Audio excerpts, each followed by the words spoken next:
Hey there, Feminine Mistake Podcast fans. I just wanted to pop in and say that we had a couple technical difficulties recording the video portion of this podcast this week, mainly due to me forgetting to turn on the Zoom recording. So there is a video portion. The main discussion has the video part of the vidcast as normal, but the intro and the plug it up portion are missing the video because I forgot to turn it on. So, uh, uh, please enjoy the podcast. We have a very lively discussion about Trolls, the old movie Trolls from the 80s, as well as Adam Driver films, because, as you know, I've been obsessed with watching Adam Driver films during quarantine. So we have a very lively discussion in our intro. Then when we get into the main episode discussion where we're talking about Palm Springs, there's video of that. And then during the plug session, again, there's no video. So hope you enjoy the show. Thank you for your continued patience as we get accustomed to this remote recording situation that we're doing. And thank you always for watching the show. All right, here you go. Enjoy the episode.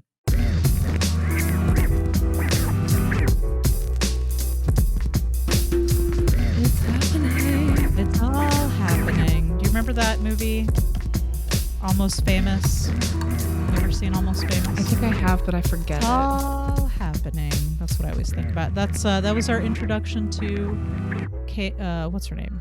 Goldie Hawn's daughter, Kate Hudson. Kate Hudson. She was so good in that movie. I don't know who her agent is, but she did not pick some great movie choices after that. I think she's a fantastically talented actress, but I have to say Fool's Gold was a shit movie. Have you ever seen Fool's Gold? I saw it on a plane. It was her and Matthew McConaughey. Ugh. Look, hey, is it McConaughey that you don't like, or is it a McConaughey that you have a problem with? I liked him in Contact, and that's pretty much it. You know, I like him in Dazed and Confused. Yeah, he was good in that. He was good in wasn't he in Interstellar? He was good in Interstellar. He was good in Interstellar. He was good. I didn't see Dallas Buyers Club. He was good in that too. Yeah. He has a bit of a creepy uncle quality. Yeah. I'm saying that I saw him differently in Contact. This was the McConaughey of my childhood before I knew more about him. The McConaughey of your innocence. The McConaughey of my innocence. The innocent McConaughey. I'm naming this episode McConaughey of my innocence. That is happening. Okay. I don't know. We got off this topic. Oh, yeah. I saw Fool's Gold on a plane on my honeymoon. Ooh. To Hawaii. Oh, don't feel bad for me. It didn't ruin my honeymoon or anything, but it was not a good movie. It was like movies, a movie's bad. And I feel like Jerry Seinfeld right now. What's the deal with movies on planes? If you watch a movie on a plane and you're mad that you watched that movie when you have literally nothing else to do, and you're like, I wish I had slept, then that's like, that film sucks. Yeah, I watched Aquaman on my way back from China. Ooh, wasn't good. I watched it because I wanted to see that actor. What's his face? Yes. Drogo. Drogo. Khal Drogo. Yes. Why am I so geriatric that I can't remember anyone's names? What's his name? I know. I can see him in my face. Jason Momoa. Jason Momoa.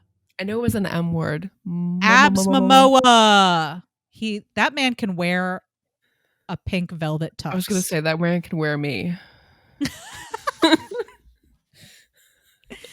Welcome to the Feminine Mistake Podcast, a podcast that appreciates Jason Momoa. Yes. We talk about movies.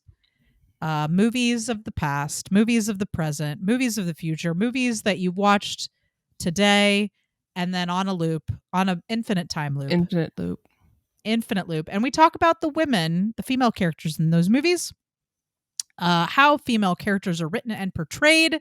Do they have any depth? Do they have any dimension? Do they speak to other women in the movie? These are the kinds of questions we ask ourselves, as well as the eternal question: when did Andy Samberg get so hot? He was always hot. He was hot. That's Sarah's theory. Back when they were doing Lonely Island before SNL. Lazy Sunday, Andy Samberg? Yes. Back when they were doing Kablam. I mean, he was cute. He was like funny cute. I know, but I was a kid. I was like in high school when he started on SNL. That's true. God, I'm so old. When was that? Was it in the 90s? 2000s? Okay. That was in my 20s. It was a fuzzy time. That was a fuzzy time for me. Sarah, yes. What have you been watching in quarantine? We've determined that you have pulled yourself out of the true crime pit. Mm-hmm. What else have you been watching? So other than Pose and Dear White People, I tried watching She's Gotta Have It. Ooh, that's a good one. Not Spike the film, not the Spike Lee film, but the Spike Lee show. Also by Spike Lee. Oh, I didn't realize. He also wrote and directed the show. Producer. Wow, I did not know that. I knew he was the executive producer, but I did not. No, he wrote and directed the show. He wrote and directed every episode. She's Gotta Have It was his breakout movie when that film came out. That was his breakout movie. So I could just watch the first 2 episodes. On episode 2, I started crying because it's all about relationships. Yes, which the movie was about as well. Yeah, it was good. It was just you're like, I can't do this right now. I can't do relationships right now. Yeah, got it. Yes, but it was good. Okay. But so you would recommend it, but not if you're healing. Not if you're healing. But what else? Let's see if there's anything else. I mean, Palm Springs was something I watched recently that I just loved. Funny enough, we're going to be talking about that, so that's convenient. Anything else that you can recommend or think? What have you been doing in quarantine? All that I do writing is I write and I work in this room where behind me is 1/3 of my clothes, which looks like, again, looks like Project Runway is happening back there. Yes. I mean, the production design of your background, those of you guys who've longtime listeners to the show, we have started also putting up a vidcast of this because we're recording virtually. Sarah, we're recording from our homes because of quarantine. So we're recording the audio and the video over Zoom while we're recording the audio in Zencastr. You don't care. The point is, you don't care. The point is, you can now listen with your ears and watch with your eyes if you'd like to. I put up episodes of the show on YouTube where you can actually see us in our natural habitats. Sarah's looks amazing and cute, it's just and I am in a fucking shithole. There are boxes behind me. So my husband, stop me if you've heard this one. I don't know if I've talked about this on the show before, but my husband, those are his 3D printers. He's got 2 of them stacked up over there behind me. And there's a bug in my fucking office. Get away from me, bug. So my office is a garage that we have converted into an office because I live in Decatur in Atlanta, Georgia, and we cannot afford a house that has enough rooms for me to have an office. Her address is 83. No, I'm just kidding. That's not even close. Yeah. Anyway, so this is my dorm room basically. Anyway, so there's some. I share this office with my husband. There's some 3D printers back there, and all those boxes are boxes that are full of plastic things that he printed with his 3D printer. It's like a mask, like a mask for healthcare workers that you can slide a filter in. Nice. And he made a bunch of them because I think he just wanted to help. Because that's the kind of heart that he has. He just wanted to help. But he did not know. Now he doesn't know where to send these fucking masks. They're basically like a plastic thing, and he did a lot of research on it. He even put like a soft thing under, like a soft rubber or whatever underneath it, so you could wear it all day. Plastic, like a elastic, and you can put a reusable filter, like a PP filter or whatever the fuck it is that you need to put in there. And he did a lot of tests, and they're really great masks, but he doesn't know where to send them. And so now I've just got these fucking boxes. So those of you listening to the show, if you know where my husband can fucking ship these masks, healthcare workers, teachers, any organization that'll take these, please, for the love of God, send me an email at femininemistakepodcast@gmail.com or private message me. You can direct or you can DM me on Twitter at feminine mistake pod at femmistake or Instagram at feminine mistake pod. Where the fuck can I send these masks? Please help me. And that's my Please little help PSA. her. Please help me. I have boxes of masks that are just surrounding me, and we don't know where to send them. I've been rewatching Fringe. That's what I've been doing. I finished my rewatch of Girls. Yes. Still upset about Adam and Jessa. Yeah. I'm still not over it. Yeah. It's 10 kinds of wrong. Yes. Very wrong. I do think my headcanon is that they break up shortly after that show ends. Mm-hmm. Mostly because of that episode where he gets back together with Hannah for a day and he's like, and Hannah's like, what about Jessa? And he's like, oh, she'll leave me in 4 months. She'll leave me in like 2 months anyways. And I'm like, that's a relationship that's not going to survive. Anyway, I'm still upset. I feel like Adam Sackler deserved better. Which is saying something since he didn't deserve a lot. I actually have a soft spot in my heart for Adam Sackler. But he is, you know what? Honestly, I feel like once he got together with Jessa, they like brought the worst out in each other. I don't know how this transformed into me talking about my Girls rewatch, but it did. Maybe I should hold on to this for when we do our Andy and Adam podcast where we only watch movies. God, I would love that. Oh my God. Don't make me. All right, we'll hold on to those thoughts. If you want to know what I think about Adam Sackler, you just wait till our upcoming podcast that we will be doing. Adam and Andy, a podcast where we only watch Adam's Driver and Andy Samberg movies. Are they ever in a movie together? No, not that I know of. No. Adam Driver does the serious, and Andy Samberg does the silly. That's I don't know if those two worlds are going to meet anytime soon. Although Tina Fey and Adam Driver were in a movie. This is maybe if we start the podcast, we can petition for them to make a movie together. I'm sure they'll listen to it for sure. And then they'll be like, you know what? We should do a movie together. There's obviously an untapped chemistry here. Then the world will explode from their combined hotness. They're both hot, but they're both slightly odd looking too. It's a niche. Yeah. Speaking of Adam Driver, I've been watching Adam Driver movies, right? Yeah. In quarantine, due to my quarantine thirst. Yes. So the next two that I've watched since we last recorded were Patterson, which is written and directed by Jim Jarmusch. Enjoyed that a lot. About a bus driver who writes poetry. You'd like it. Check it out. Also, It's a very like slice of life, which Jim Jarmusch is great at. I enjoyed it a lot. Also, what I really liked about it is it's about artists making art out of everyday life. It's not about an artist who is a published author or who is getting a lot of attention at like made a film and sent it to Sundance and blah, blah, blah. It's about your everyday person who is making art in real life, and they're not making that art because anybody's paying them to do it or because it's getting them any kind of recognition. They're just making it because they need to, because it's part of them, and it is something they need to do because it's just part of their soul makeup. And it's not just Adam Driver's character, but there are other people in the movie you see also making art out of life. Anyway, it's a really sweet, beautiful film. It's not too heavy emotionally, so I think it would be a good one to watch right now if you can't handle a lot of heavy feelings. So I can recommend that. I started watching The Report, which no, I haven't seen it. I don't think I'm going to finish it. Look, it's about something important. It's about someone who was investigating the U.S.'s use of torture at Guantanamo Bay, and it is not a movie you want to watch before bedtime.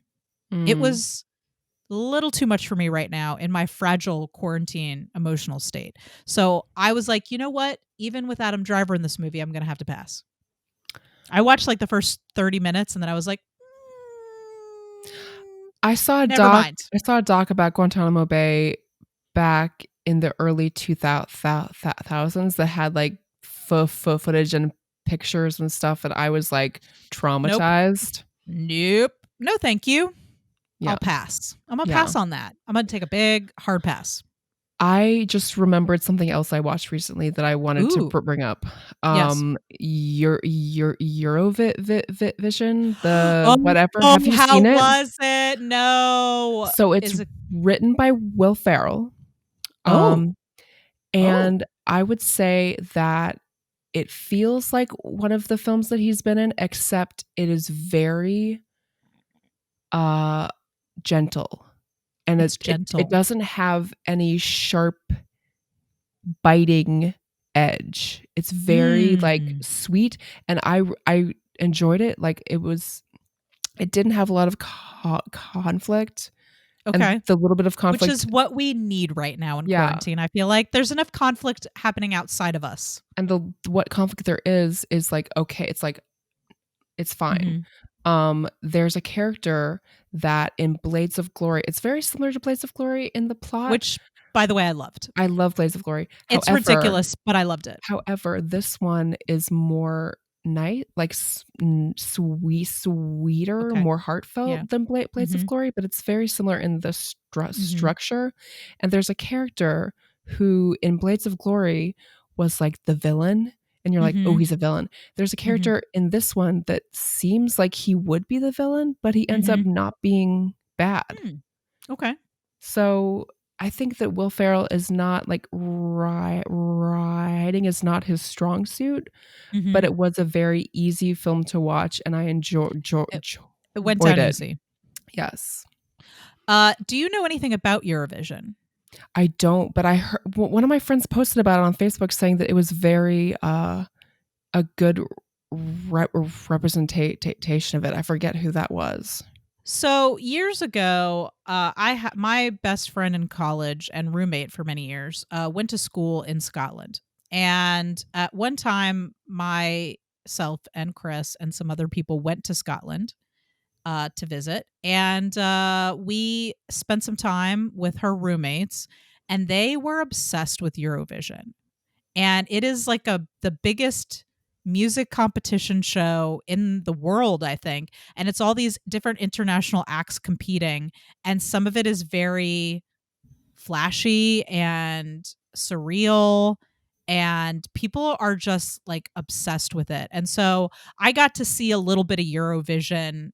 This was early 2000, maybe 2005, so it was about 15 years ago.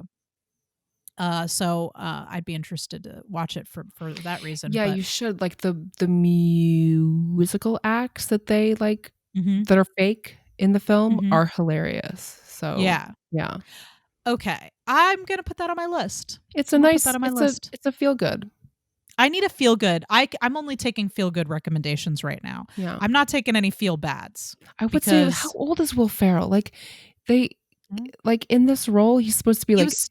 middle-aged, but he seems Mm. like he's 60 or Well, let's something. look this up. Let's look this up right now. How old? Ask Siri. You've I got don't have a. I don't have You Siri. don't have Siri. You've got that fancy ass. Yeah, but I don't, because Siri hears you. Okay, so Siri is you're always saying. listening for Siri. He Okay, so is you've turned off Siri. yes, he's 53. 53. Well, he's still middle aged. He's like 10 years, a little more over the 10 years older than me. How old is Rachel McAdams? Oh, I promise you, she's at least 10 or 15 years younger than him. Mhm. She's Because, like I said, 41. 41. well, I'm glad that she's at least getting some. It was she the romantic lead in this Yes, movie? yes. Okay, well, good. Because my own one complaint about Palm Springs was the age gap. Not because I don't like the actor, the actress. Say her name again. Kristen Milioti. Kristen Milioti. Not because I don't like her or think she's fabulous, but because so often older men are paired in these movies with women that are. Anyway, we'll get into it in the show. You'll hear in the episode, but I had a problem with that. Not because I have a problem with age gaps, but because Hollywood constantly casts women who are 10 or 15 years younger than the male lead, and it just fucking drives me crazy. 40-something-year-old women are hot and interesting too. That's all I'm saying. Well, that is a good recommendation. I will definitely take that under advisement. And I love Will Ferrell, so and I love I'm him very too. interested in yours. He Oh, makes me it laugh. also has the person who plays his dad is what's his face? We can't remember anyone. No, hold We've on. completely lost the ability to remember actors' names. He was a James Bond. Pierce Brosnan plays his dad. Oh, Oh, the best they're fact. probably not that much different in age. They all have Icelandic accents. Will Ferrell, Rachel McAdams, and Pierce Brosnan all have Icelandic accents. It's amazing. Okay, all right. Well, you've got me. You've got me there. Shall we talk about Palm Springs? Let's do it. So this month on the show, we're talking about Palm Springs. And it's a new movie. It's on Hulu. You can watch it right now. Apparently, it is one of the according to Hulu, it broke records for how many people watched it. I mean, this is a fucking phenomenon, you guys. This the world of film distribution. For those of you guys who are interested in this, and if you're listening to a podcast about movies, I'm going to guess that you have some interest in film. The movie industry has been really teetering on the edge of like, what are we going to do with distribution? Theatrical people are still going to the movie theaters, but the money making from theatrical has changed. DVD sales are still happening, but not what they once were, because a lot of people are not buying physical media anymore. And now you've got all the streaming stuff, and people are binging shows and binging movies, and there's and people and the babies, basically the studios are trying to figure out, and independent filmmakers are trying to figure out, how do I make money back from my movie in this environment? And because people aren't going to theaters, because there are theaters that are not even requiring masks, and I'm not going to go sit in a dark theater right now, as much as I desperately want to, because I love going to the movie theater. I'm not going to do that right now during a pandemic. That's fucking crazy. So of course, a lot of these movies are being released digitally as a digital premiere. Palm Springs. I haven't watched The King of Staten Island, which is the Pete Davidson, Judd Apatow flick that came out on streaming. So maybe that might be one to add to your list. Trolls World Tour, which my kids have watched. I've paid for that movie at least 5 times just to get my kids to fucking calm the fuck down. Because they wanted to watch Troll 2. I tried to search for that movie. I typed in Trolls 2, and I was brought to Trolls 2, which is you should watch movie. That also. You should also watch that. It's fucking bananas. That movie is fucking insane. Is there a Trolls 1? Yes, but Trolls 2 is better because it's fucking crazy. There's actually a documentary about it as well, which if you don't want to watch the movie, at least watch the documentary. Trolls 2 is fucking crazy. The original Trolls 2 from like the 80s. It's so bad in the best way. What is it about? I'm sorry, we don't have to talk about this if we don't have time, but like this. Welcome to the Feminine Mistake podcast. This is the podcast about trolls movies of all kinds. No, I can't tell you what it's about because it's so fucking absurd. It's about evil trolls that fucking murder people and turn them into plants and other shit. It's crazy. It's fucking crazy. You got to watch it. Okay. Maybe we'll watch it. Maybe we could watch it on one of our socially distant hangs when we sit really far apart and wear masks. I'd watch it again. It was fucking crazy. Trolls I can't even tell you what it was about. Trolls 2. But what I was getting at is that this movie is a part of that sort of like online primarily distribution model that has sort of come out of necessity in this quarantine. Should we release it in theaters? Should we release it online? Christopher Nolan is like, fuck you. I'm releasing Tenet in theaters, or I'm not releasing it all. A lot of movies have postponed releases to 2021. We might see a gap in content at some point, since a lot of these shows and movies have had to pause production due to the pandemic. Anyway, Palm Springs. It's a movie. It's new. It's on Hulu. It's fucking great. So if you haven't watched it, go watch it before you listen to us talk about it, so that we can all do this together as we were meant to. sit around the campfire and drink a cup of hot cocoa and eat some mushrooms and watch dinosaurs while we talk about Palm Springs. Yes. So let's get into it. The house is a mess, Jack. The kids are a mess, Jack. You're a mess, Jack. You have been a total bitch ever since you came to New York. You seem sort of distant. Let's just do it, huh? You look stupid and rich. Stupid and rich. Fascist. All right, let's get into it. Then she decides that, well, so also she's been telling him this whole time that he has to do something about Roy. And Niles's point of view is just like, I'm just going to let him kill me. It's not a big deal. I don't want to deal with it. He obviously doesn't want to confront. He's not a guy that wants to confront things. Nope. And maybe, I don't think he likes being murdered, but it does seem like he misses Roy when he's gone. Like there's something about the relationship of somebody else being there who knows what's happening that he misses. So I don't think he wants Roy to go away. I don't think he wants him to be murdering him, but he definitely seems like he misses him once he would rather be killed by Roy than kill Roy. Yes, absolutely. Or he'd rather be killed by Roy than be alone, I think. Yes. I think that's part of it. Yeah, but also I found that interesting when it was that scene when he was like, yeah, like we all die and like, or we all like wake up on the same day, but we have to live with what we do here. Like you can't just kill people. Like you have to live with that. Pain is real. Pain is real. Exactly. Death is not real, but pain is real. And he said, and that's feels, I think, to her like an attack on her, because what he's saying is what we do to other people matters. And what she's thinking is about her sister, which he doesn't know that information. I also, what is on my list is something that gets repeated again and again is it's all meaningless.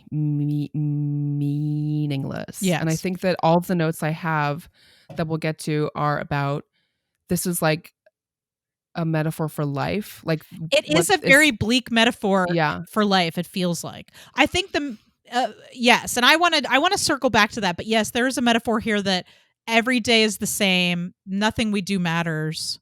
So we just have to learn to accept that. And that's kind of the philosophy, which is a bit how it feels like in quarantine, to be honest.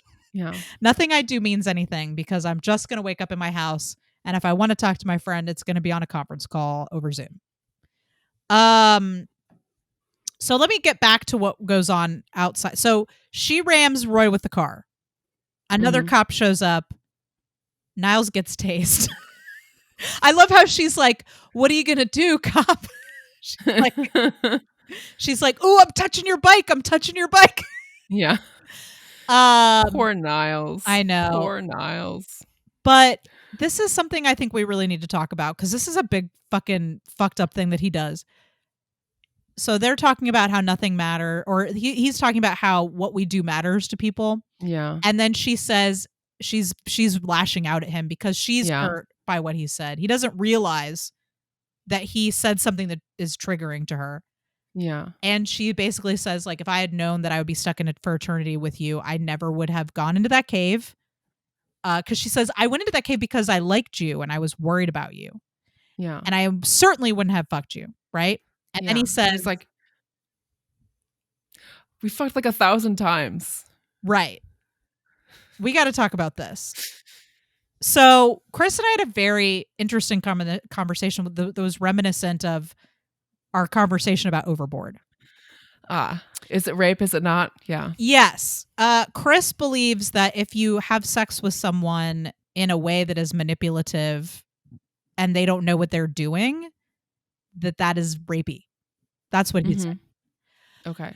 So let's talk about that because it's not quite the same thing as Overboard, but it is deception.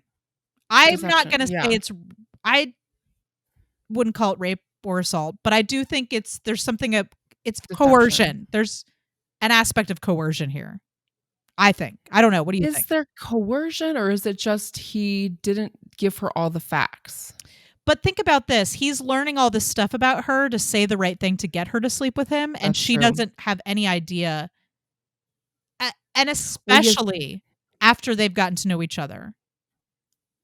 Okay. So I think that when he's in the loop with her and she doesn't know like he's in the loop, then yes, it is rapey. But then after they start talking, my husband was very adamant that he was like, it's assault like. It's like assault or rape. And I was like, I wouldn't go that far, but it's definitely coercion and manipulation. So I just want to clear that up, that my perspective, this is just my point of view. Other people may feel differently.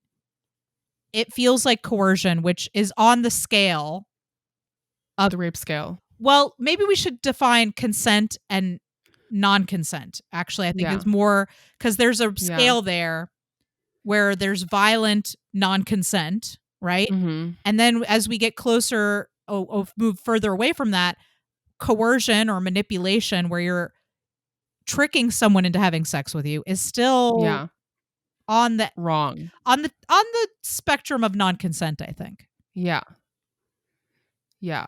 So I think that, do you think, like, would you be upset if you knew that Chris had slept with you 1,000 times and then hadn't told you that he had? But you had consented those 1,000 times. Like, I'm trying to like wrap my head around. Like, I think I would have reacted like I would have felt betrayed. She feels betrayed, and rightly so. Yeah. I mean, it's not just that he did, like, in the loop. It makes sense because she's never going to remember him, and I think if it were me, then I would be like, yeah, if I'm stuck in a time loop for an eternity and I'm just trying to do something that feels good. I mean, his night is awful at that wedding. He's with a girl who hates him.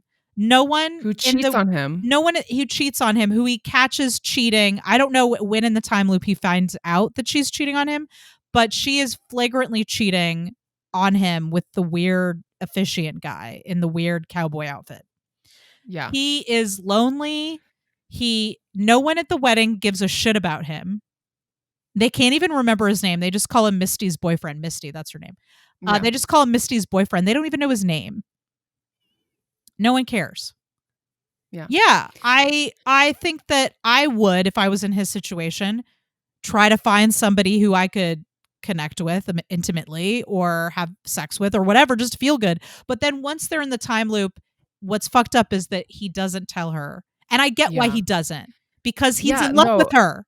Yeah, no, I just and he doesn't want to ruin it. I just had that thought where it's like he when she asks him, like, have we had sex? And he's like, he says, not that I can recall. Not that I can recall. And the first time I saw it, I was like, exactly. If she was willing to have sex with him that first night, she would have definitely had sex with him again. Like several, like they would have, this had happened before. I think when he says, not that I can recall, Chris and I were immediately like, he's had sex with her. I did not think he had sex with her thousands of times. That was a shock. I thought that maybe once or twice. I did not think that they had done it. That to me indicates that he went back over and over and over again because he liked being with her. He could have, just for the fun of it, went through and tried to sleep with everybody in the wedding party, including grandma. Yeah. And he doesn't.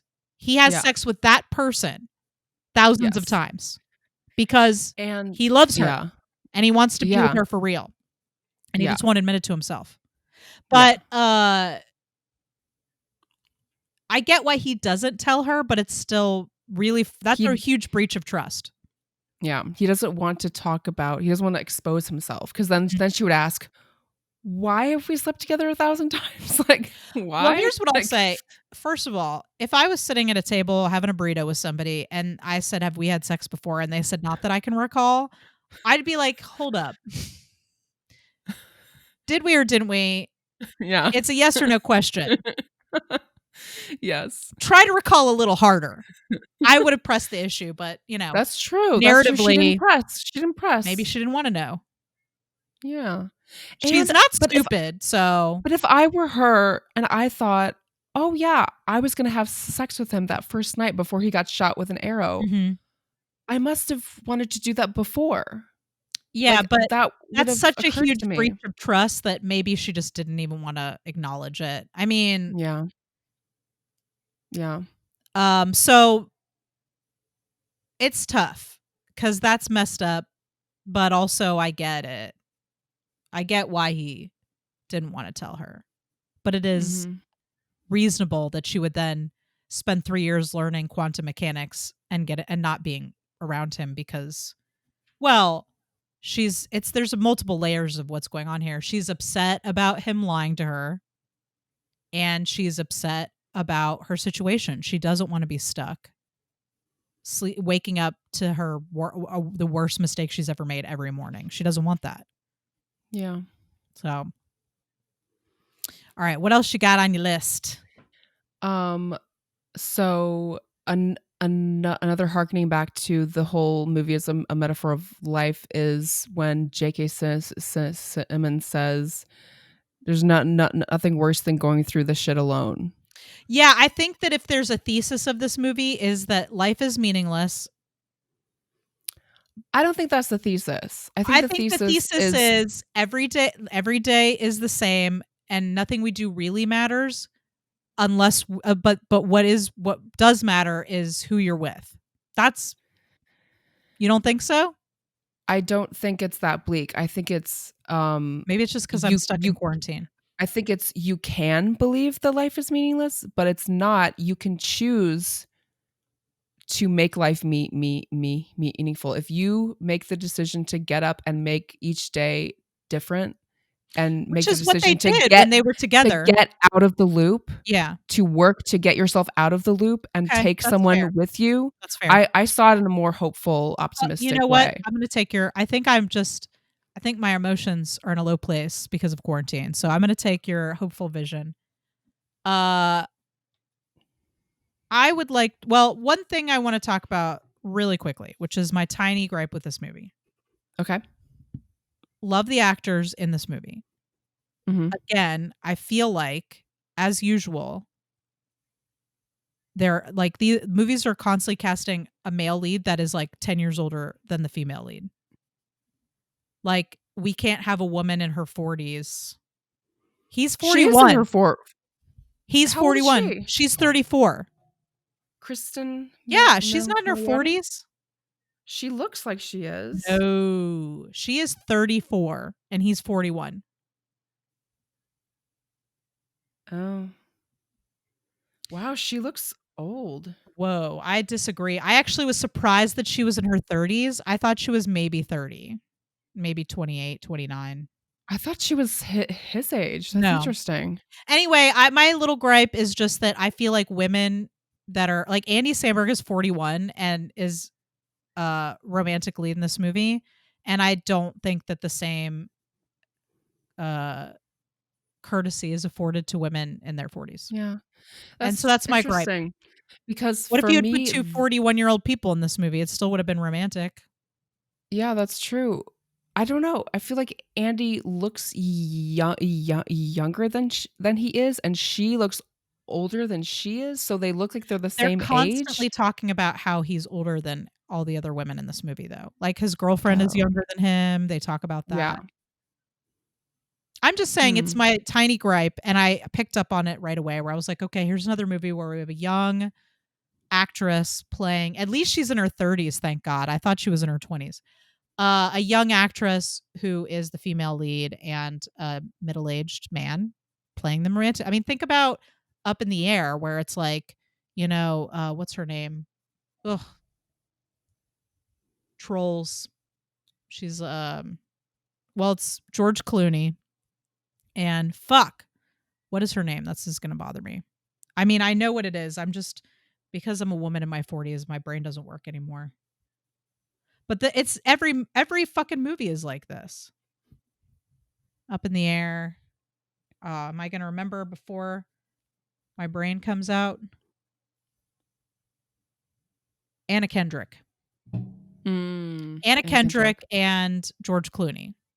That's a big age gap. Look, There's a big I'm age not difference. saying that there shouldn't be age gaps in relationships. I don't want to make it sound like that. I'm just saying that it is and like think about Roman Holiday, for God's sakes. Audrey Hepburn and Gregory Peck. In Hollywood history, it is very common that the male actor is much older than the romantic female lead. And it's like it's something that bothers me.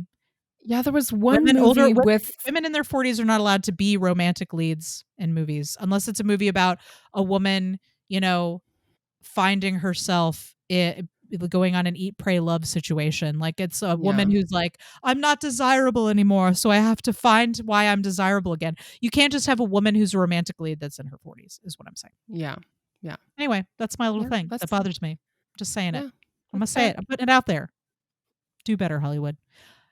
I do love the actors in this movie, so nothing against them. It's a common thing. Yeah. Do we want to talk about the ending of this movie? Can I say one more thing about the life thing? Yes, you can. So this is the end of the movie where she, it's the scene where they're in the bedroom and she's trying to convince him to come with her, and he's like, I want you to stay. God, when he wakes up every morning and he's so sad, it just like hurt my heart.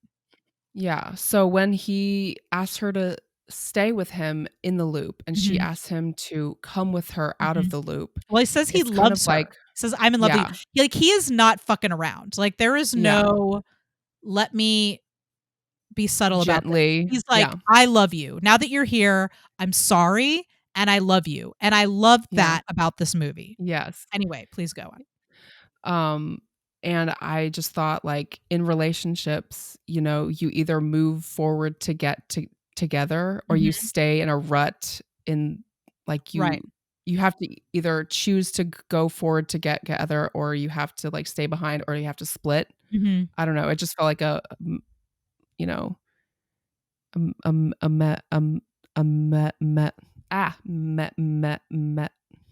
damn it, metaphor for relationships. No, that's actually, I think that's very smart. You're absolutely right. I want to circle back to this selfless thing because, like, as we get towards the end here, acts of selflessness. Yeah. So for her act of selflessness the first time was to ruin her sister's wedding day by telling her in front of everyone to almost announce it on a microphone that she had slept with her husband, right? Her new husband. Yeah. She doesn't do that this time. She gives a very moving speech where she talks about how amazing her sister is. And then she looks Abe in the eye and she says very, very seriously, don't fuck this up. And scarily. And like, very scary. But she doesn't unburden herself. Yeah. Because that's not selfless. So I feel like her coming to terms with what happened in a way that doesn't hurt everyone else around her is there's that. And also she calls Roy and leaves him a message. And I didn't understand who she was calling the first time I watched it. But when I watched it the second time, right before she leaves the wedding, well, actually before she talks to Grandma, which I want to talk about in a second also, she calls Roy and tells him how to get out of the loop if he wants to get out of the loop. And she apologizes for hitting him with the car. So that's sort of what she does to make things right. And of course, she goes back to Niles, who I keep almost calling Jake because of Brooklyn Nine-Nine. Like, I've almost said Jake 100 times since we started this podcast. Niles. She tells Niles how to get out of the loop because even though she's mad at him or was mad at him, she's not going to leave him there trapped in there. Yeah. I feel like Niles' act of selflessness, because it's not enough to say that you love somebody. He actually says, I love you, and whatever you want, I'll do it with you. I will be with you whether you stay here, because he wants to keep her there, which is selfish, right? I will go into the cave with you. If we blow up, we blow up. If we get out of the loop, we get out of the loop. I don't want to live here without you. Yeah, I'd rather die and blow up in the cave than live here without you. Yeah, which the feels. And then they go into the cave, and have a very steamy kiss in the magic cave. To a Kate Bush song. I love Kate Bush. Yeah. God, I love Kate Bush. Yes. Oh, before we get to that, we got to talk about Grandma. What's up with Grandma? Yeah, how does she know? I think Chris and I think she's also stuck in the time loop as well. Because that line she has at the beginning, she's like, that is the best. She says, I've been to a lot of weddings, and that's the best speech I've ever heard. And he's like, you have no idea how many weddings I've been to. But she does. Well, Chris is like, of course other people would be stuck in the loop. The magic cave is right there. It makes sense that there are probably dozens of people at that wedding who are also stuck in the time loop and haven't told anyone else. Anyway. Interesting. So, but she says, now that you're going to be leaving, and I'm like, oh, Grandma. But she doesn't want to get out of the loop probably because, well, Chris is like, well, she's old and she's going to die. She'll probably die soon if she leaves the loop. She's fine. Yeah. Just living her life every day, going to a wedding, having a nice evening, having some good food. She's found immortality, so she's probably not going anywhere. By the way, I love June Squibb. She's a wonderful actor. If I could say anything that this movie could have done differently besides the age gap, which I've already mentioned, it would be more June Squibb because I love her deeply. Okay. So the next morning after the cave. Wait. What? Okay, we'll go in the cave. Get to the end. Yes, we're in the end. We're in the end. What do you want to say? We're in the end. Yes. I think this happens at the end credits. So let's go to the day after. So the day after, they're in the pool. They're in this pool at this house that they don't know. And we're not really sure at first whether they have gotten through the loop or whether they're just back at the pool and they've decided to accept that they're going to be in this. And this is the pool where a line that was said before, and she's like, well, where are the owners? And he's like, I don't know, but they don't come back November 9th. Yeah. Which is that day. So then he says, I got to go pick up my dog. And that's our first indication that they've been successful. And she's like, you have a dog? And he's like, oh yeah, I have a dog. I got to go get the dog from the neighbors. And Chris was like, why doesn't he ever get his dog when he's stuck in the loop? If he could just go to the neighbor's house, he's just going to leave the fucking dog there. And I was like, I don't know. Maybe in some iterations he goes and visits the dog. I don't know. And then the neighbors come home, and that's how we know, like, it's November 10th. Yeah. It's the next day. I guess they come back November 10th. So they got out. But then they pan up and the dinosaurs are there. So didn't see the dinosaurs. Well, yeah. Wow. So we think it worked then. We're pretty clear that it worked. I think it's pretty definitive that they've at least split off into some other part of the multiverse at least. Yeah. They might be looping into the next day. We don't know, but they made it to the but at least they wake up together. Yes. They'll wake up together, and if they break up, then they're in fucking trouble. They shouldn't. So what? Oh, one of my favorite lines came before this. The scene before this, before the cave, and she's like, "What if we get sick of each other?" And he's like, "We're already sick of each other. It's the best." I know. And it's like, that's another thing about life. Like, well, why should we stay together? What if we get sick of each other? And it's like, you can't miss out on something just because it might end. Yeah. There's nothing worse than going through the shit alone, as Roy would say. By the way, Chris and I could not stop laughing about how he kept talking about his kid watering dog shit. Yes.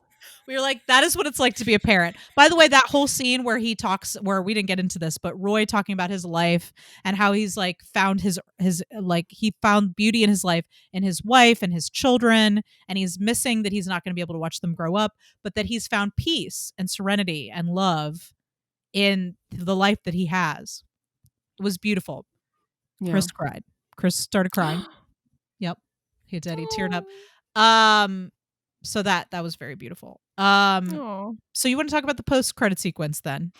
Yes. Or the mid-credit sequence? I love this because Roy walks up to Jake. I'm sorry. I know. Roy walks up, Niles. It's so hard not to call him Jake. Roy walks up to Niles, and Niles is wearing a suit. And Roy asks him, what does he ask him? Hey, I got the call He says, I got the call from your girlfriend. Is this for real? And he's like, Misty? Or so, I don't know. He's like, do I know you? That's what he says. Do I know you? Do I know you? And then he walks away, and Roy just like smiles to I himself know, and just because has the he's gonna biggest get out. smile. Also, we didn't Yes. talk about this, but my other favorite line is in the flashback when he meets Roy the first time, where he's like, "I like your hat," and he goes, "Of course you do." I was like, was that in the script, or did J.K. Simmons just say that? Because that seems like a improv, but it's very funny. But that was the most like his I smile at the felt end. Like so J.K. Simmons' happy. smile was Ugh, so heartwarming. Like it my was just heart grew 6 sizes when I saw that scene, and I was so happy that she called him. Because again, we didn't know until then that had happened. But if you go back and watch the movie again, which of course we did. By the way, there's a and you lot of should. little stuff you should, because A there's lot of all little kinds stuff. of little things, little clues, little moments that you Yeah. don't pick up on the first time. Yeah. Actually, if we hadn't watched this again, I don't know how good this discussion would have been. If we hadn't both it watched would have it been twice. good, Sarah. We're pros. I'm just saying. My end of the discussion We would have wouldn't have just been as been talking good. about Andy Samberg's legs and the way that they look in those boxers for like 2 Woo. hours. Woo. Fanning myself. Yeah, so final thoughts on Palm Springs. Oh my god, I love it. I love it so much. It's one of my love it. I might will just say it's watch one of this. my favorite 2020 films so far. Absolutely. I might watch this movie again just to get me through quarantine. Like, I Because feel it like a makes me lot so of happy. rom-coms get a bad rap because they're just rom-coms, you know, The and reason this rom-coms get a bad rap is because they are quote unquote women's movies, and nobody respects movies that women watch. Even though women watch action movies and horror movies and all kinds of movies that are quote unquote women's movies are looked at as being less than.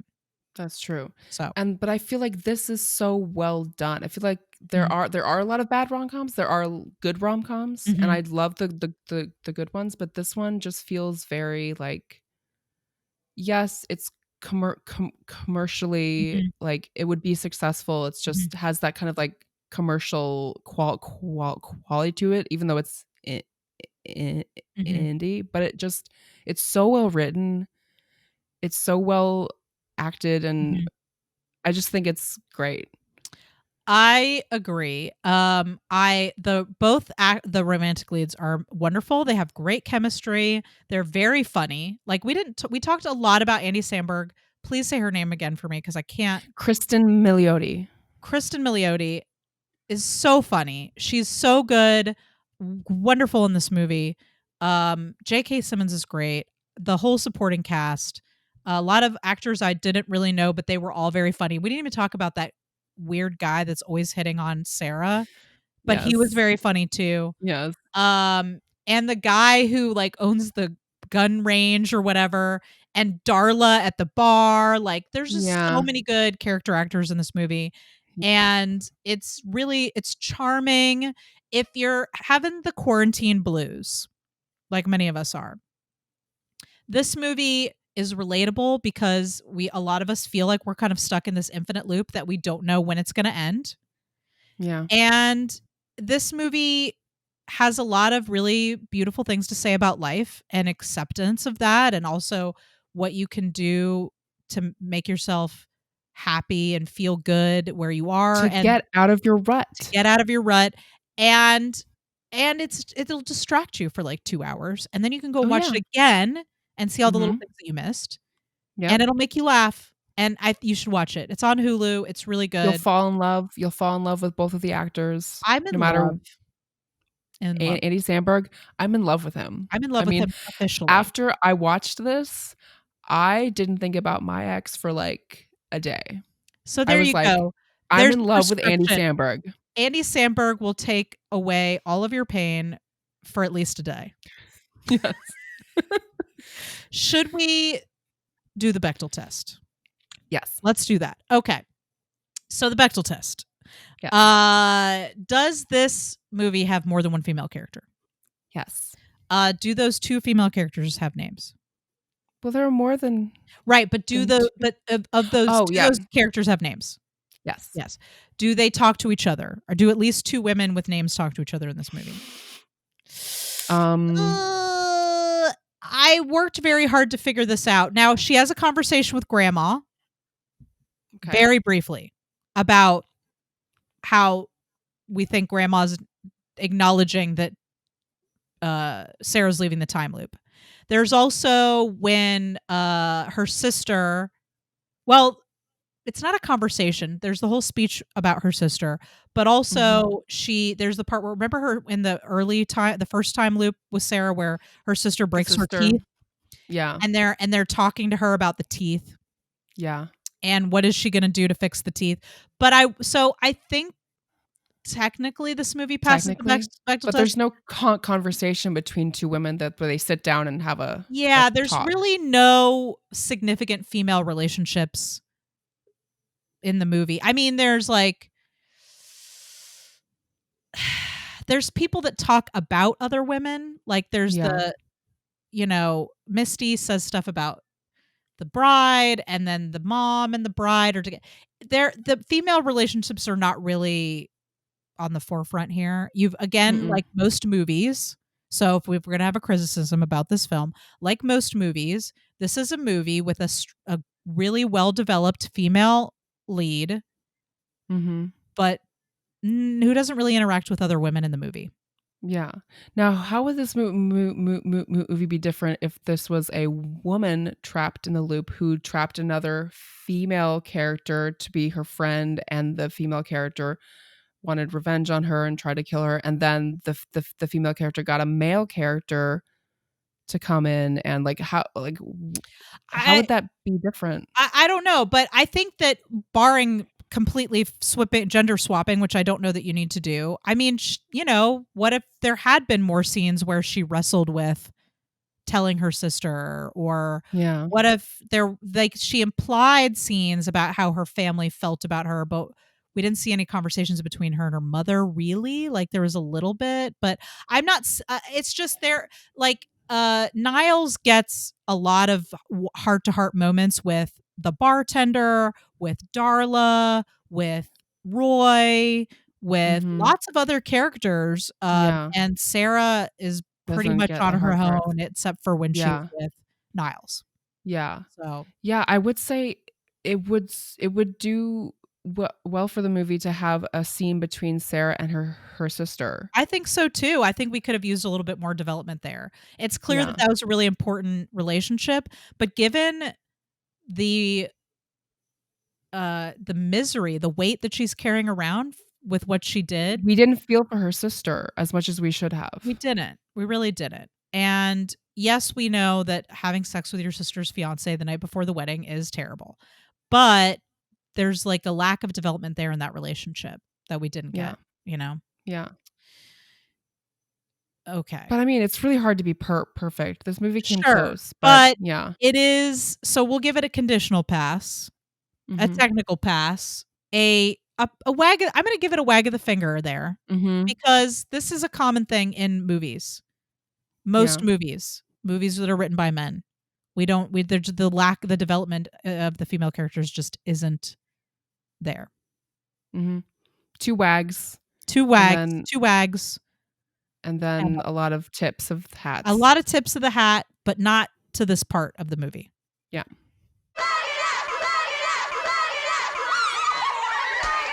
Welcome to Plug It Up. This is the part of the show where we talk about some stuff that we're working on. And Sarah, what would you like to plug? Well, I have a new blog at www.sarahalisonhodges.com. Sarah with an H, Allison with one L. And it's brand new. And I'm going to try to do one... Hot off the presses. Yes.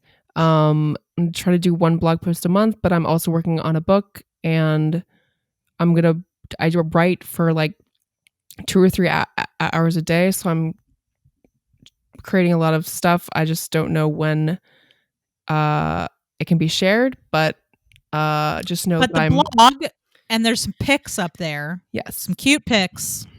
But yeah, go check out the blog. And Sarah's writing is fantastic. If you like listening to her on the show, which I hope you do, because you made it through the whole episode and you're still with us. So please go check out her blog. I write a lot better than I speak. That's incorrect. I think you speak and write beautifully. Oh, thank you. Well, you're wrong. It's just the truth. I'm just speaking truth here. Anything else to plug? That's it. Okay. That's a good thing. That's a good thing to plug. I'd like to plug a couple things. First, I'd like to plug a show that I've been doing recently, the Mining for Gold Improv Jam. I've been doing a lot of Zoom improv jams, and that's when improvisers get together on Zoom and improvise, and it's funny and weird and awkward, and you can watch them live usually. And Mining for Gold is one that we do live, and it's every Wednesday night, starting at 9:30. 9:30. I know, but here's the thing: this office that I'm in has become my workplace, my backstage, the place where I hide from my children when I just can't fucking take it anymore. But yeah, it's at 9:30. So at 9 o'clock, I come on down here. I put some makeup on my face because the only time I put on makeup anymore is when I'm on a Zoom call. And we do some improv, and it's very fun. It's teams, mashups, and improvisers from all over the country, sometimes all over the world. Because you look, quarantine sucks. And if you're an actor right now, it sucks hard because you can't go to theaters, you can't go to shows, you can't be in shows. Some of us are working on set. I'm not, but some people are working on set right now, and there's all kinds of weird rules you have to go by just to stay safe, right? And we all got to do this stuff. We got to wear masks. We got to stay apart. We got to wash our hands. There's sometimes it's harder to be in scenes with people because you're taking a risk when you get close, right? So being an actor right now is hard and kind of depressing. However, the nice thing is that in doing these Zoom performances, whether it's a theater or an improv show, you are getting to work with people you wouldn't ordinarily work with. I'm improvising with people in Pittsburgh, in New York, in Canada, in Oklahoma, like folks that I would never get to know and that have become friends and compatriots in this weird quarantine time. So Mining for Gold, it's a whole lot of fun. It's on at 9:30 on Wednesday nights. Just go to the Facebook group, Mining for Gold Improv Jam. It's fun times. Yeah. So I'd like to plug that. Yeah, it's fun. Nicole is always very good. Oh, she's a great improviser. Stop it. I have my nights. Let's see. What else? Critical Crop Top. I'd like to plug that. So Critical Crop Top, that's the entity that produces this podcast, as well as other podcasts like the Georgia Made podcast and the future podcast Auntie and Adam, which we're clearly going to be doing. Sounds better. Adam and Andy. Let's keep it Adam and Andy. Adam and Andy. Okay, well, we'll keep it like that. All right. So Critical Crop Top, we produce podcasts. We produce sketch shows. We produce live comedy shows. I already said that. Films, web series, all kinds of stuff. Go and check us out. We are going to begin releasing, if we haven't already. When is this? August? I might have already started releasing some. We're recording this at the end of July, so it's possible this might have already been happening. But we are beginning to release never before seen videos of our live sketch shows. So our sketches, we're releasing them on YouTube. If you went to the fucking show, you saw it. If you didn't go to the fucking show, you didn't see it. So and most people in the world didn't go to the show. That's true. A lot of our listeners are not based in Atlanta, and some of them are based in Atlanta, but maybe you made it out to one show, maybe you didn't make it out to any shows. If you want to check out our sketch comedy, we're releasing never before seen sketches from our live shows on the YouTube channel. So that's Critical Crop Top on YouTube. Also, we're releasing the video recording of this podcast, the Feminine Mistake podcast, on our YouTube channel, Critical Crop Top on YouTube. So go check that out. You can also follow us on Facebook, Twitter, and Instagram at Critical Crop Top. And you can follow this podcast, the Feminine Mistake Podcast, on Instagram and Facebook at Feminine Mistake Pod, and on Twitter at Femmistake Pod. And you can shoot us a message. You're going to shoot that message right out there into the internet. You just shoot it. Shoot it. I'm not gonna say it. There's been a lot of subtle dick humor. Mm-hmm. Is that what we're doing now? Mm-hmm. This is what quarantine has done to us. Yep. So please follow us if you are not. Talk to us. Tell us how you felt about this episode. Tell us what you thought about Palm Springs. Tell us what you think the ending means. Tell us your theories about time travel. Time travel is a contentious topic in filmmaking. Some people don't like time travel movies. How do you think the time travel was handled in this movie?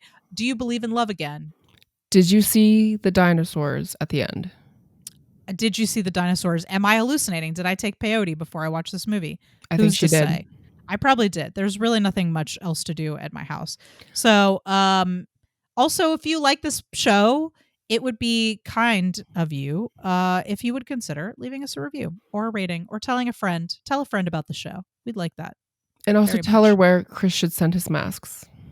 And please, for God's sakes, send me a message. Where can I send these masks?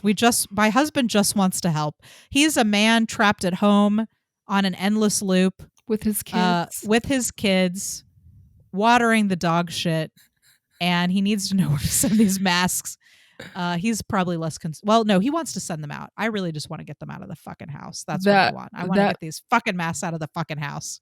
That meme you shared with him that was Ben Affleck smoking a cigarette when it was like when you hear the toy box spill out or something like that. Oh my God. Every day I feel like my time loop is me cleaning up all of the toys that have been dumped out of the toy box for no reason. Like they don't want anything in there. They just like the sound of destruction because they're bored and they're tired of being in this house. And I feel it. I feel them. I know it. I get it. I feel you. I don't want to be stuck in this house either. I feel the kids so much. Like I was just with my friend today, and she has a 6-year-old, and she was wearing a mask the whole time, and her mom kept saying, "Don't touch," and she like didn't touch anything. She was being very good, but she was just like, "I hate this mask. I don't like not being able to play with my friend." Like I just feel for the kids so much because like like adults can like rationalize and be like, well, we can't, kids are just like, well, they can't apparently because there are adults out there who won't even wear a fucking mask. That's true. So maybe they're not that rational, but yeah, I think it is. I mean, I think kids are adaptable. I can definitely see my kids. Look, it's a weird time. We don't really know how it's going to impact them emotionally, but we're doing our best. We're trying to keep them entertained. They have each other. So that's my kids have each other. And we also have created a social bubble with my sister and her kids. So we don't hang out with anybody else. We just hang out with them. And so they're getting a little bit of interaction. But yeah, it's tough. They want to go to school. They want to see their friends. They stand in the front yard and yell at anyone who walks by just to have somebody new to talk to. But you know what? We're all going to get through this together. And, they'll have something important. The important thing is they'll have something to hold over future generations. Yes. That's really the important thing here. A child during the quarantine of 2020 through 20. Right. No, God, please.